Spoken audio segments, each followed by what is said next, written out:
Bouldering is a developing sport that I feel deserves more attention. I feel that it's a sport comparable to what snowboarding was about 20 years ago. It has a small following, but it's picking up popularity quickly. This variant of traditional rock climbing isn't as well known and publicized as its traditional counterpart, but it is more cost efficient, which draws in a large audience, and it doesn't require quite as much equipment, which is also an attraction.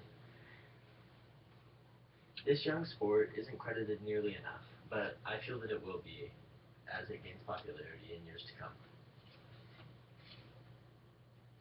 Today I'll be talking about bouldering, its definition, its benefits, and other details about it.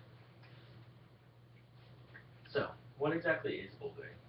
Well, bouldering is like rock climbing, but participants usually don't go up quite as high as they would in regular rock climbing. It's usually about a span of 20 feet at the highest. Usually bouldering is also more power demanding and technical than regular rock climbing is. And I'd also like to mention that boulders aren't tied in like regular rock climbers are.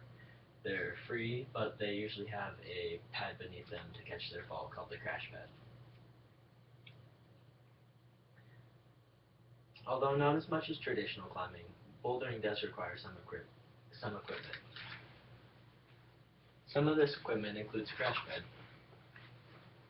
This is meant to cushion climbers' fall. You can go ahead and squeeze it if you want to. And you can see that it's soft, but not too soft, and it can definitely absorb some impact. That's what it's meant to do. Secondly, I'd like to talk about climbing shoes.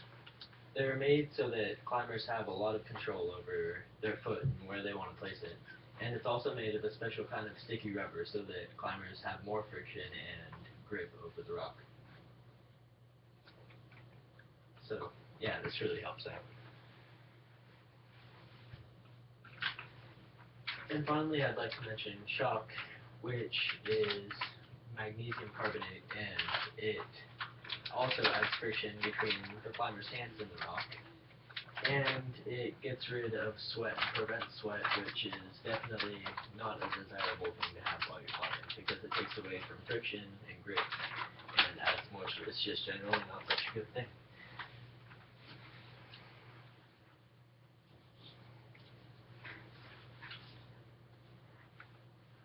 So, as I said earlier, bouldering is a rapidly growing sport, and I feel that this is due to a few different factors. Firstly, I'd like to mention that it's less expensive than traditional rock climbing. This is because less equipment is involved, and there are just a lot of different things that go into that. Also, I'd like to mention that a belayer isn't needed. And this is nice for some people because they don't have to schedule appointments or coordinate with other people in order to go climbing. They can just go into a gym and start climbing all by themselves, which is good for some people. It can also be safer and less of a time commitment because you're not hundreds of feet off the ground and there's less equipment to malfunction, and generally it just can be a little bit more safe. And there are just more things that go into that. But so to go over everything, bouldering doesn't go quite as high as traditional rock climbing does. Boulders aren't roped in, but they have a crash pad below them to cushion their fall and reduce their shock. It's usually more technical and power demanding than typical rock climbing is. Less equipment is involved in the sport. It's spreading rapidly, and this is in part to financial and other benefits that go along with it.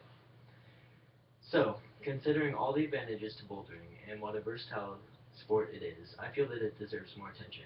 In years to come, I feel that its popularity will pick up. I hope that what I've said has informed you of what bouldering is. I also hope that I've clearly stated the advantages that go along with it and why it's catching on as a sport. The information I used today was extracted from my own mind and experiences, as well as 10randomfacts.com, funtrivia.com, and the rock climbing and bouldering section of wikipedia.org. Thank you.